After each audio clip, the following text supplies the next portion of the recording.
नमस्कार दोस्तों, स्वागत है आपका RPSC first rank Suresh Dahiya के साथ। जैसा कि मैंने आप सबसे वादा किया था कि हम वरिष्ठ अध्यापक के दोनों प्रश्न पत्रों का संपूर्ण विश्लेषण मैं आपके समक्ष प्रस्तुत करूंगा।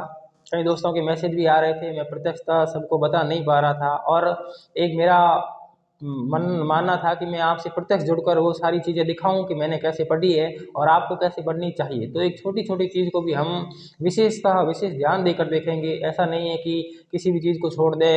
संपूर्ण प्रश्न पत्र जो है, पूरा सिलेबस है, उसकी चर्चा हम विशेष रूप से करेंगे। वीडियो शायद थोड़ा लंबा बन जाए, पर आप इसे धैर्यपूर्वक देखना, मैं निवेदन करता हूँ इस विषय में आपसे।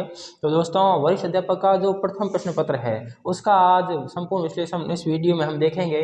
कौन कौन सी पुस्तकें पढ़े और कैसे पढ़े, किन टॉपिकों पर विशेष ध्यान दें और कैसे पढ़े ताकि अधिकतम अंक अर्जित किए जा सके। मैंने दोस्तों 3 बार वरिष्ठ अध्यापक के प्रथम प्रश्न पत्र में 80 प्लस प्रश्न सही किए हैं, यानी कि 200 में से 160 प्लस अंक अर्जित किए हैं। तो आप भी अर्जित कर सकते हैं। अमूमन जो विद्यार्थी है उनका यही मानना होता है कि 55 से 60 के बीच अगर स्कोर हो रहा है तो बहुत अच्छा है, लेकिन ऐसा ना करें। इसके भी 200 अंक है, तो आपको दोनों जो प्रश्न पत्र है उस पर दोनों पर विशेष ध्यान देना है। तो वरिष्ठ अध्यापक का जो प्रश्न पत्र है, सबसे पहले आपको ये करना है कि उसका सिलेबस आपके सामने होना चाहिए। सिलेबस को मोटे तौर पर हम 4 भागों में बांट सकते हैं। एक तो है राजस्थान का जीके है, राजस्थान जीके है दोस्तों, इसके लिए कौन सी पुस्तकें पढ़े। दूसरा है भारत का, तीसरे रूप में हम देख सकते हैं विश्व, और चौथे रूप में हम देखेंगे साइकोलॉजी को, और पांचवा अगर हम देखना चाहे तो करंट अफेयर जो है। वैसे इन पांचों रूपों को हम देखेंगे कि कौन सी पुस्तकें पढ़नी है और कहाँ से पढ़नी है, कितना पढ़ना है और किन भागों पर विशेष बल देना है। तो दोस्तों, अगर आप वरिष्ठ अध्यापक में 70 से प्लस अंक अर्जित करना चाहते हैं और आप सब टॉपिक्स को अच्छी तरह से देखना चाहते हैं, तो इधर अब आप मेरी एक एक बात को ध्यान से सुने।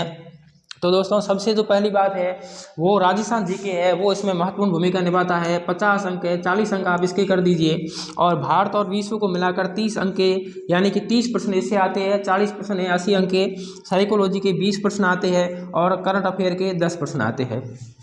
तो सीधी सी बात है दोस्तों कि अगर साइकोलॉजी जो अमूमन वरिष्ठ अध्यापक के प्रथम प्रश्न पत्र में वो इजी ही पूछी जाती है। आप पुराने प्रश्न पत्रों को भी देख लें तो कभी भी ऐसा उनका स्तर नहीं रहा है कि वो बहुत उच्च स्तरीय पूछी गई या बहुत हार्ड क्वेश्चन पूछे गए हैं। तो इसमें से दोस्तों मेरे 3 के तीनों बार ही 19-20 का स्कोर रहा है।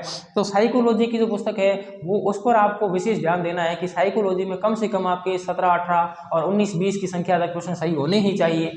और इसके लिए आपको कौन सी पुस्तक पढ़नी चाहिए। तो दोस्तों, ये है पहली पुस्तक जो धीर सिंह धाबाई जी द्वारा लिखी गई है, अवनी पब्लिकेशन की पुस्तक। सबसे बेहतर पुस्तक है। मैंने 4 सिलेक्शन ले लिए, सामाजिक में हो, रीट में, हिंदी में हो, वरिष्ठ अध्यापक 2 हो, सब में एक ही पुस्तक का आधार लिया है और इसको ऐसे पढ़ा है। आप देख सकते हैं, कहीं से भी खोलो।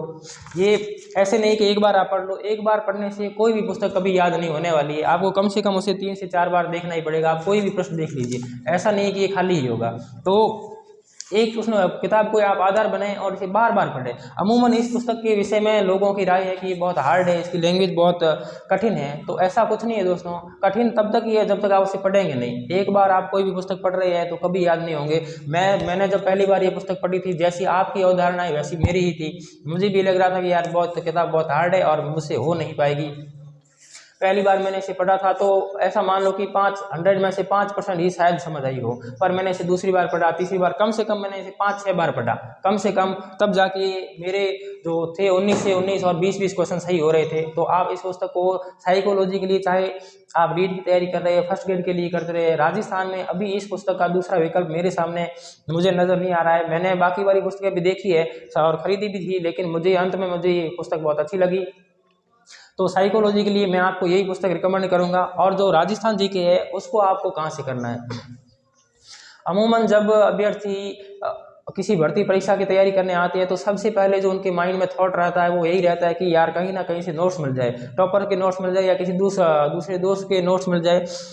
तो आप अगर पहली बार तैयारी कर रहे हैं तो मेरा मानना है कि आप नोट्स के पीछे ना भागें। अगर आपको तैयारी करनी है तो एक बार में ही इतनी तैयारी कर ले कि आपका सिलेक्शन हो जाए। बार बार आपको क्यों तैयारी करनी पड़े। नोट्स वो आधार है, यानी कि नोट्स एक रिस्क जोन होता है जहाँ से क्वेश्चन आ भी सकते हैं और ना भी आए, नहीं भी आए। तो अगर आप पहली बार ही तैयारी कर रहे हैं तो उन चीज़ों को इतना विस्तृत ढंग से पढ़ें ताकि आपका एक बार में ही सिलेक्शन हो जाए। जहाँ भर्तियाँ 2-2, 3-3 साल में आती है, 4-4 साल तक चलती है, वहाँ आप नोट्स को आधार बना के पढ़ते हैं तो कहीं ना कहीं वो रिस्क जोन ही होता है। फिर अगले साल आओ फिर वही नोट्स पढ़ो। तो इससे अच्छा है कि आप उन पुस्तकों का अध्ययन करें। और नोट्स कैसे बनाने हैं तो दोस्तों नोट्स बनाने का जो तरीका है वो भी मैं आपको बताऊंगा। पहले हम पुस्तकें देख लेते हैं। तो राजस्थान जीके में अगर आप एकदम नए अभ्यर्थी है तो आप इस पुस्तक को पढ़िए जो पैनोरमा है। इसका राजस्थान में कला संस्कृति और राजस्थान का वो जो इतिहास है, दूसरा विकल्प कोई भी पुस्तक नहीं है। बाकी वाली पुस्तकें भी है तो इसका आधार लेकर ही मुझे लगा है रहा है कि लिखी गई है। तो इसकी भी पुस्तकें है वो भी आप इसको ऐसा नहीं है कि आप एक बार में पढ़ेंगे और याद हो जाएंगे। हाँ, ये थोड़ी विस्तृत है। तो दोस्तों विस्तृत चीज़ें पढ़ने से जो आपकी अवधारणाएं क्लियर होती है, आपको चीज़ें लंबे समय तक याद होती है, जबकि नोट्स में आपको हर चीज़ रटनी ही पड़ती है। तो आप अगर समय आपके पास है तो आप इस पुस्तक को पढ़ लीजिए जो पैनोरमा है। राजस्थान के इतिहास और कला संस्कृति के लिए बेहतर पुस्तक है। और इसका दूसरा विकल्प मैं आपको दूंगा, मैंने दोनों ही पढ़ी है। तो पहले ये पढ़ी थी, उसके बाद दूसरा जो विकल्प है इसका वो है पवन भौरिया जी द्वारा लिखित राजस्थान का इतिहास और कला और संस्कृति। अगर आप ये पुस्तक नहीं पढ़ पा रहे हैं, आपको बहुत ज़्यादा हैवी लग रही है, तो इसकी जगह आप इस पुस्तक का भी अध्ययन कर सकते हैं। ये पुस्तक भी आपको 40 में से कम 35 प्लस स्कोर अर्जित करने में सहायता प्रदान कर सकती है। पर मुझे लगता है आप पहले वो पढ़ें फिर इसको आधार बनाएं तो अच्छा है। और अगर आप ज़्यादा हैवी ना होकर पढ़ना चाहे तो इससे भी आपका काम बन सकता है। मैंने इसे भी पढ़ा है और इसे भी पढ़ा है। जो चीज़ें मैंने पढ़ी है वो मैं आपके समक्ष प्रस्तुत कर रहा हूँ। ऐसा एक भी पुस्तक नहीं है जो मैंने नहीं पढ़ी है या कहीं से लेकर उठा के ले आया हूँ और आपको दिखा रहा हूँ। दोस्तों ऐसा एक भी नहीं है, जो मैंने पढ़ी है वही बता रहा हूँ। तो राजस्थान का इतिहास, कला, संस्कृति और साइकोलॉजी को हमने देखा। उसके बाद जो राजस्थान का भूगोल है उसके लिए दोस्तों आप इस पुस्तक का अध्ययन कर सकते हैं।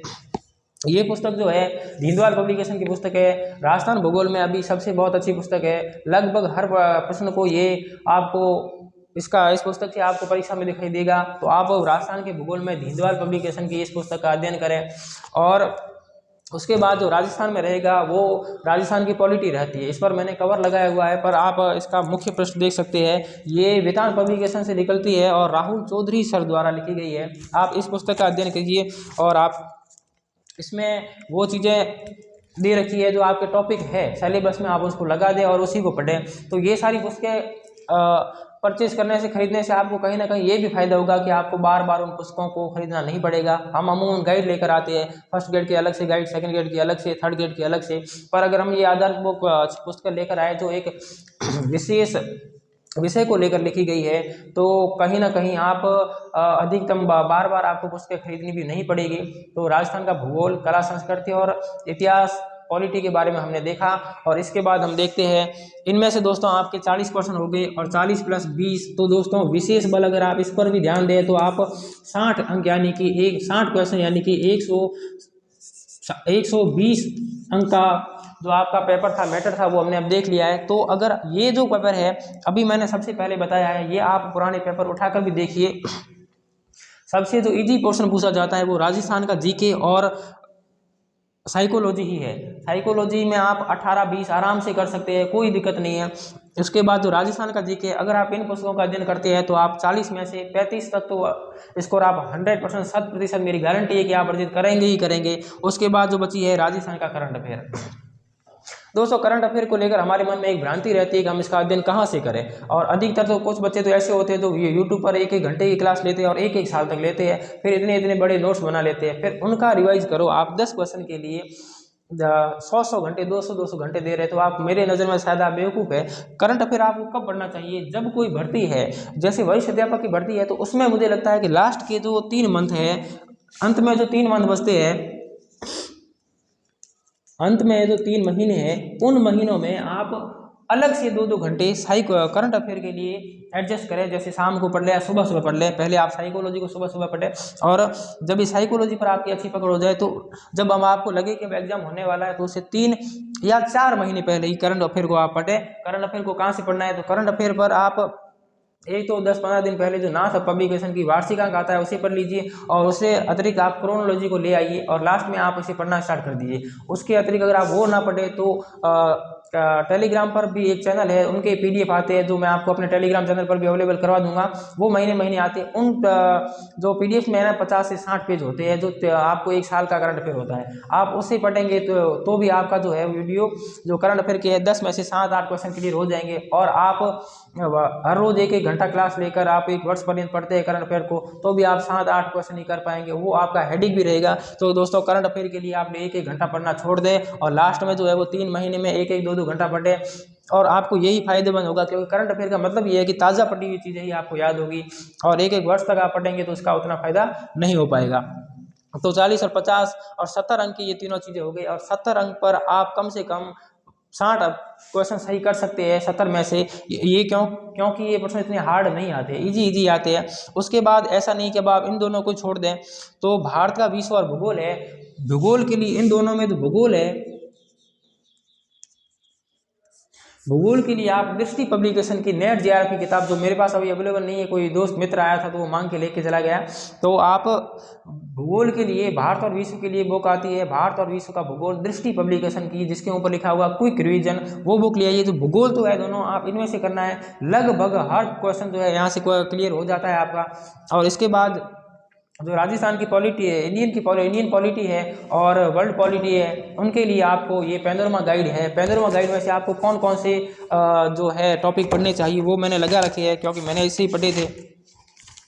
जो ये है पर्यावरणीय मुद्दे हैं, पर्यावरणीय मुद्दों में आप इतना ज़्यादा ना पढ़े, एक बार यहाँ से पढ़ लें। उसके बाद कौन सा दिवस कब आता है, कौन से दिवस की थीम क्या है और वर्तमान में कौन सी पर्यावरणिक समस्या है, वो आप इंटरनेट से देखा करें। इंटरनेट से आप देखेंगे तो वो ज़्यादा होगी। और ये जनसंख्या है, जनसंख्या पर अनेक लेख इंटरनेट पर आपको मिल जाएंगे, जो ताज़ा लेख आप पढ़ें। और उसके बाद ये है जैसे भारत की अर्थव्यवस्था है, तो भारत की अर्थव्यवस्था को आपको कैसे पढ़ना चाहिए। तो दोस्तों भारत की जो अर्थव्यवस्था है उसके लिए आप तो एक तो भारत की जो आर्थिक समीक्षा है वो पढ़ ले, और उसके अतिरिक्त जो जैसे दृष्टि पब्लिकेशन की साइट है या किसी IAS वगैरह की जो साइट होती है उन पर अच्छे अच्छे लेख लिखे हुए होते हैं। उन लेखों को अगर हम पढ़ लें तो वरिष्ठ अध्यापक लेवल के तो आराम से क्वेश्चन क्लियर हो जाते हैं। तो आप थोड़ा इंटरनेट पर भी एक्टिव रहे, इंटरनेट पर एक्टिव रहे। लास्ट के जो 3-3 महीने हैं, 3 महीनों में आप ये ना करें कि आप अब ऑब्जेक्टिव का जमाना आ गया है अब ऑब्जेक्टिव लेकर आए। तो सबसे पहले आपको क्या करना है, सबसे पहले तो आपके पास सिलेबस होना चाहिए। सबसे पहले आप सिलेबस को आपने सामने रखें और सिलेबस को कम से कम 2 से 3 बार आप क्लियर करें। उसके बाद आप क्या करना है, जो प्रश्न पत्र है, कौन से प्रश्न पत्र है 2 बार आप इसको पढ़ लें। उसके बाद वरिष्ठ अध्यापक के जो पुराने प्रश्न पत्र है उनको देखें, तो आपको अपने आप पता चल जाएगा कि कौन से पेपर में कैसे प्रश्न आ रहे हैं और मैंने जो किताबें पढ़ी उसमें से कितने हो रहे हैं और मैं कौन से प्रश्न पत्र हल कर पा रहा हूँ या नहीं कर पा रहा हूँ। तो सबसे पहले सिलेबस रखें, उसके बाद उसको क्लियर करें। उसको क्लियर करने के बाद ही आप पेपर लेके आए। पेपर कौन सी, जो आपने पुराने ले रखे है, तो आपको पता चल जाएगा कि हाँ मेरी पकड़ कहाँ पर हो रही है और कहाँ पर मेरी पकड़ अभी नहीं हो रही है। तो जो जो सब्जेक्ट आपके अच्छे होते जाए उनको आप कम समय देना स्टार्ट कर दें, और जिनमें आपके अभी तक उतनी अच्छी पकड़ नहीं बन पाई है तो आप उसमें थोड़ा अधिक ध्यान दें। पेपर हमेशा बाद में करें, सबसे पहले ना देखें। पहले तो आप सिलेबस देखें, सिलेबस को पूरा क्लियर करें, उसके बाद आप पेपर देखें। पेपर देखने के बाद आप चिन्हित करें कि कौन से टॉपिक है वो मेरे कम हो रहे हैं और कौन से टॉपिक है जो मेरे अच्छे हो गए हैं, तो इन पर ध्यान दें। इन पर ध्यान देने के पश्चात जैसे जैसे आपकी चीज़ें अच्छी होती जाएगी आप उनको क्लियर करते रहे। जैसे राजस्थान का जीके आपका अच्छा हो गया है तो आप उस पर ध्यान दे दें, और साइकोलॉजी अब अच्छी होगी तो करंट अफेयर पर ध्यान दे दें। ऐसे इन टॉपिकों को आप मैनेज करें।